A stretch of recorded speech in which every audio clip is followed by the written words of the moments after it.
ubuphelele media.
Ngiyayikhetha inkosi enkulu yasebuhleni kwaManazaretha unyazi lwezulu. Amen.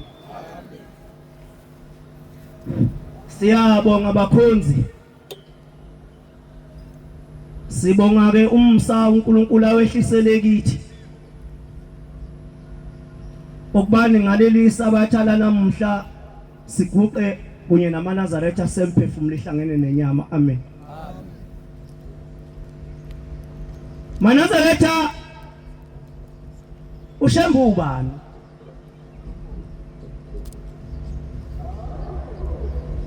Manazaretha uShembe ubani? Uma sonke sikwazi futhi siqonde ukuthi uShembe uNkulunkulu asiyiphatheni kahle endleleni kaShembe. Ngelinye ilanga Manazaretha kuzofika umhla uphela asiyiphatheni kahle. Indaba kaShembe ayihlonishwe futhi uShembe akahlonishwe. Bathi abaxoxa abadala uShembe wakwanikeza uJoshua umthetho ewunikwa uShembe.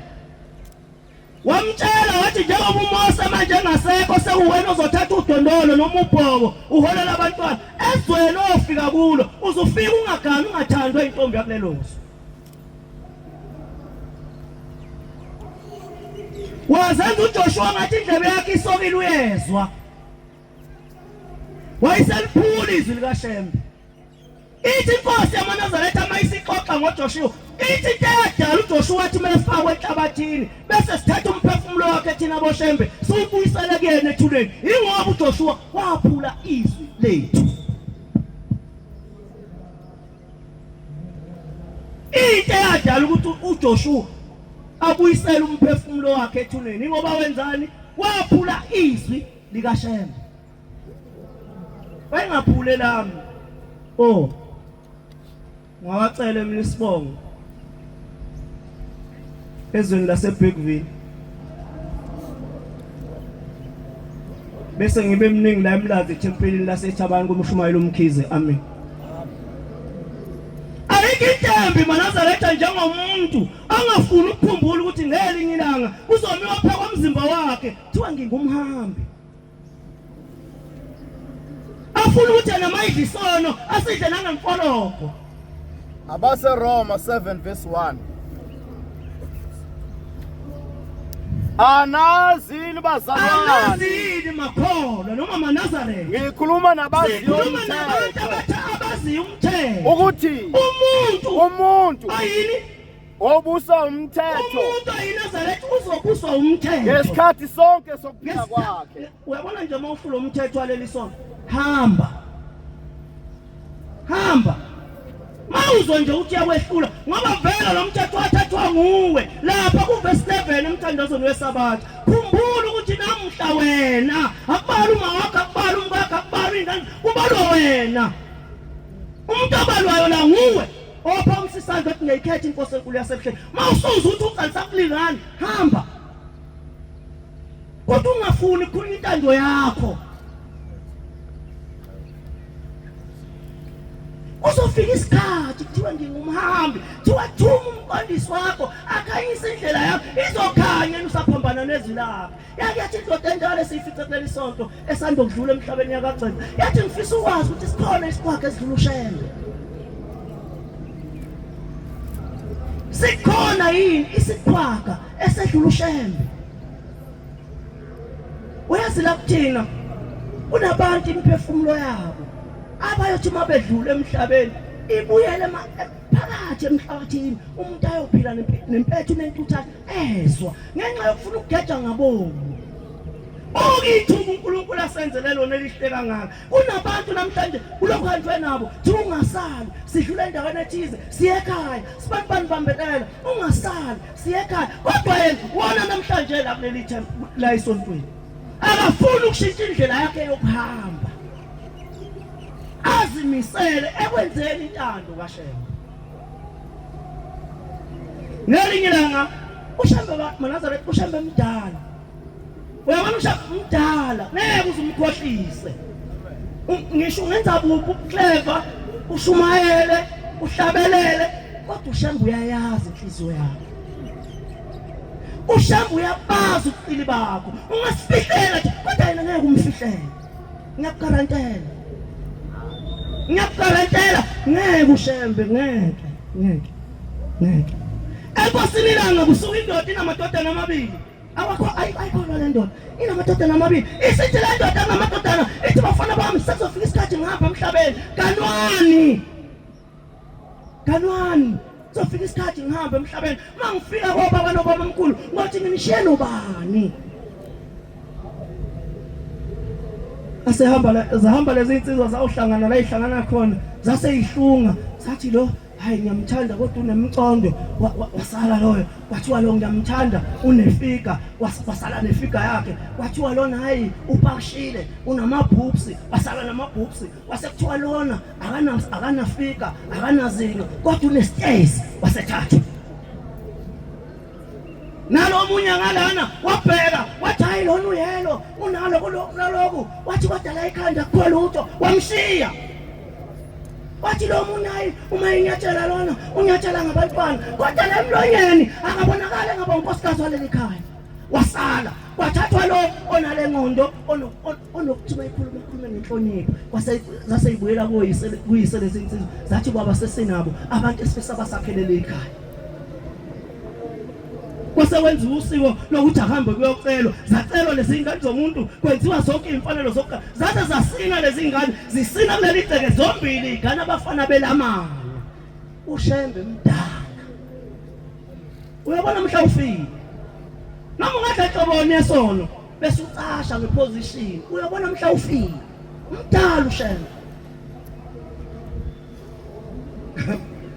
uthi nje mina ngazi kuye kwenzekeni sijwayela simjwayele nje la esontweni ahlule ngisho senikhuza athi abanye abantu sabangena ephaketheni la kanti ngizolikhipha ulakazi athi ngizolikhipha ephaketheni and uzosikipha zithe seyigani wena seyitsizwa zombili uhleliwe nje egcekeni yafuka inhliziyo 79 Jeremiah inhliziyo yakho konke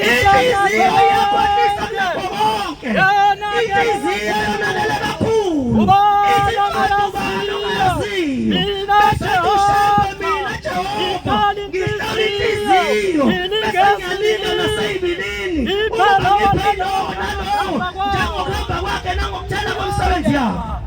injani imisebenzi yakho noma ungayifihla kuthini kodwa ushembe uyayibona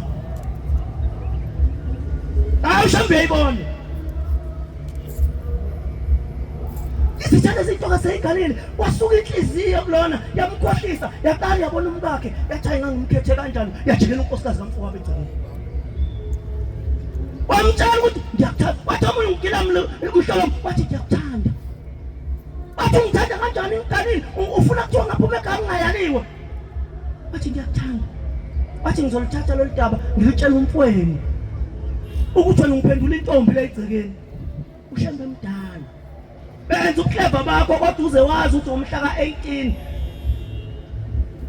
April 2026 ushembe mdala ulindile ngo-28 uyokuma phambi kwakho noma ungasathandi umhla kuphela yasuka le nkosikazi yathatha udaba yalitshela umyeni walo yathi myeni wami sengiphenduka nganenkinga la egcekeni uthi omunye kwenze njani uthi sengiphenduke ngayintombi egcekeni umfowenu uyangishayela wakhuza ibhadi lo wathi hawu kanti ungayeli wena ekhaya kini ungazongithatha nengane kamama sikhule nayo yayi ngoba ubuqili obula mahwanga yayi ubuqili obula zimpandla wathi omunye hawu ngalanda umtorongi wena ungikhathane ngane yakwethu wathi ngikubikela ngosizi engibhekene nalo wathi ngikubikela ngosizi engibhekene nalo kuleli cele ushambe mdala maNazaretha wasayinyanya lo waya kwingane yakwabo wathi wesibantwana wenzani wathi omunye ngenzeni wathi omunye umshelelana umkami wathi omunye hayi unamanga yathi inkosi uthi ngumuntu bayifuna ukwenza isimo uza kuthobe athi awuntosi makhaya ikhumbuza komsangulela kanti uthi lala lulazi thina sabona uchilize ethi ngiyambuka ngisho umuntu ebingelela ngokufarisa hayi inkunzi le inkunzi uthi wabuwela wasilisa wathi hayi ngitshelile ngathi ngeke beze bekukholwa kodwa ngifuna ukutshela igama elilodwa ngiyakuthanda wabuwela wasifazane wayotshela umyeni wakhe wathi namanje kangihleli kahle la ekhaya le ndoda ozalwa nayo isingiphendula intombi la egcikini ngiyashelwa engazali kube kwakunguwe wena wawungeke yini ukuthi yazi nami ngiyabona ngathi la umaqondana lo hayi nami ngathi ngageja kodwa wawungangiboni ngani wena ngise ngibonwa yilo kodwa ngoba lo wayiphuma ekhaya etsheliwe ukuthi lapho uyokwakha awuyini ukuyophilisa kwame eqinisweni wena wawuyoma yini noma ngabe sekwalanda amacansi kwalandwa inkomo kwathiwa kuzogeza umsuki lilumbo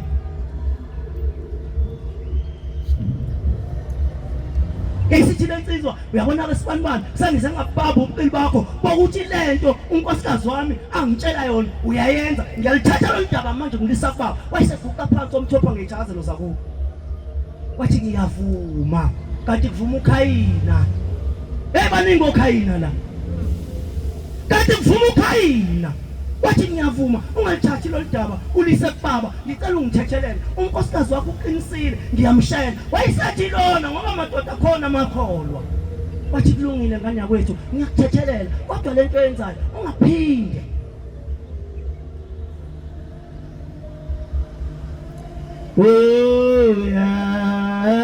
yaza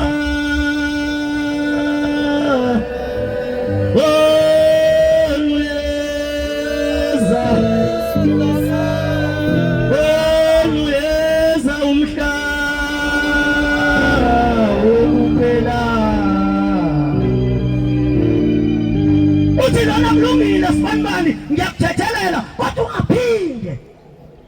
wayesethi lolala lulaza thengane yakwabo iphumile isemsebenzini wayesekuza unkosikazi wakhe wathi kade umfowethu wathi omunye hayi usemsebenzini uzobuya sekulethi yayisiphume emambane yaphuma nezikhali yafika ibeka ngaphandle iyolalela umfowabo uNyendle idlala inhliziyo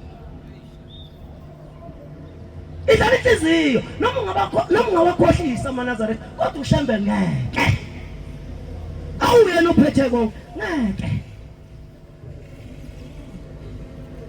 wayesephuma wafika wayibulala ingane yakwabo eyitshela ukuthi kuzofezeka into amaplani akhe wayesethi uShembe mhlawulo walencwadi mfana wami ngangikhona namhla futhi iyophendulwa yini thema isembulela umfowabo wayesebuya wazolala ekhaya wafana nabantu bonke mase kuvuka kusensekhetha umkhosi thiwa kodwa ingane kaMasibanibani idliwa yini abantu baze bahamba bayofika kubo bathi nansi ingane yenu idindilizile lapha waya nombulali wafika naye wakhala kanti ukhala inyembe zengwele dinga Luka 12 verse 2 khuluma akukho kusithalileyo angeke ufela nokufithileyo angekwaziwe akukho kusithilileyo noma ungakwenza kumnyameni uShembe usuke khona nendlebe yakho neso lakhe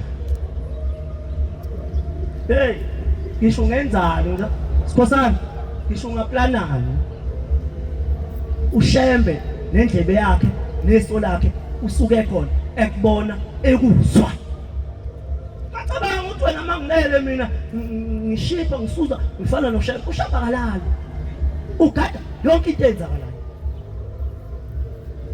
ithele insizwa ngoba besanalo lusiko lokuthi owesifazane mayidlulelwe indoda uyagadwa agadwe khona la igcekeni yayisilunga imambane masezilile losifazane eseqedile kwenziwa usiko wathathwa imbuzi wayobekwa wathi uSibambani ngoba ungasekho umfowethu lo uzokuphekela umuzi wakho wathi uShembe naphakade waphika uShembe manje waphika isipoka sokugcina sathi naphakade sizophika nezulu laso nje ubuklefa nje ayofika amaNazaretha akuthandazela athi inkosi noma sungamthatha usegulile athi naphakade ngeke afelwe ngagazini ukuthi unjenje udalwa yini yathi makwami ngami sheshisa ngendisha yamanzi lapho ulethe ngigeze ufuna ukuyobona ngale kwenzakalani angithi iyadla manje phela ufele yaletha indisha yamanzi yabekwa lapha phambi kwakhe uthemethe ufaka ikhanda wavela umfowabo wathi wangibulalela uShembe sephendula imali lo ibhalayo uShembe uzoyiphendula wathi hayi letha indishi leyapheda faka amanzi kwenye indishi wathi letha omunye ubheseni wabeka phambi kwakhe wathi ufaka ikhanda lakhe elikhulu elinempandla wathi wavela umfowabo wathi wangibulalela Sibambani wathi hayi yake indaba yokugeza manje kunethi letha ukudla waqicinga unkosikazi wafika kuyena wathi ivosho netray wathi uphakamisa ispoon wavela umfowabo wathi ungibulelelana waqala wangageza yaqala yanuka imoshwani phela ungasadla ungasagezi kuzonuka imoshwani yaqala lensizwa yangani waqala manje unkosikazi wayo wabikela kwamndeni naku kunenkinga indoda engahle engagezi umdala uShembe ngiyangibona bayimecala ngothunyazi holwayizolo ludala waqala wangakhe wabikela bomntwana wagijima inyanga wagijima izango waze kwavela umvelo ovelayo wathi ake nohluleka nakuShembe emzini wasephakameni balifica ihuka likhazimumo esaphethwe ngamakhophe etshali wathi kuziwa naye bathi mebembeka lapho laseliphakama laselithi lewamndeni wosanda uthi ameyifika bembeka phansi wathi uyaqalwisa wathi thula wena wathi yakhuluma wathi khuluma wena unani wathi wathi uShembe khuluma nani wathi lithi khuluma nani wayeseqashuka wathi baba wathi wakwazi ukukhuluma wathi mama wathi yabo ndodana wenze njani wathi ayangiguli mina wathi ayangiguli anginalutho wathi udliwa yinto wathi mangithi ngiyageza mama ngibona umfowethu emanzini engizwe ukuthi ngambulelelani mangithi ngiyadla mama kuvela umfowethu esipunini athi ngambulelelani ngihlushwa izwi likamfowethu lithi wangibulelelani uthi wayesethi uShembe umdala uShembe kuba abantu mina babengewona amaNazaretha kodwa ngoba uyena unqamlandi wethu oyibheke esifogweni zanqanyulwa nguye. Wathi ke bazali bakhe ngifuna ukunitshela namhlanje ukuthi lo mfana njengoba sibonana namhlanje siyagcina ukubonana kwenzayo ngesibonane. Wenzani wena? Ngenzani mina ungafundi? Ngenzani mina wenzani wena? Ngomhla uphela uzombona uShembe. Mina ngomhla uphela ngizombona yini? Kulethe engiyenzayo. Wasaba uShembe washo umthetho waphikiswa yini? Wasaba uShembe ekhuluma izwi laphikiswa yini? Akubona indaba abaphika ngomhla ka3. Uthi uShembe namhlanje sibona ngathi sineyinkinga engaka kuleli bandla. Inkinga idalwa abantu abaphika ngomhla ka3. Ukuthi leli bandla ngazi kwenzeka kanjani. Abantu bakhona baqaphela izinto ziyakhulunywa abantu bakhona baqaphela. Ithi indoda kwaMlungwane wakwathi kusentabeni enhlangakazi uthi wakhuluma idimoni esimkhombuza wabo. Yathi la khuluma kuwena. Angisho wena. Uthi la khuluma kuyena. Lathi la uShembe sithe sisezulwini wasiqosha wathi asize emhlabeni sesisemhlabeni manje uyasiqosha yathi Nkosi ngithi hambani. La selithi idimoni kulungile Shembe siyahamba kodwa ngoba sihamba nje sizobuya mhla sekuyini uyobona ngokuthi labantu bakho bathanda imali.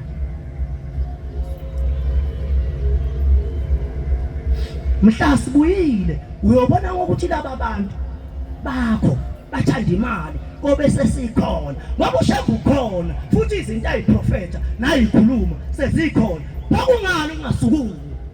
Nkosi ayibusisele izwi. Ubuphelele media.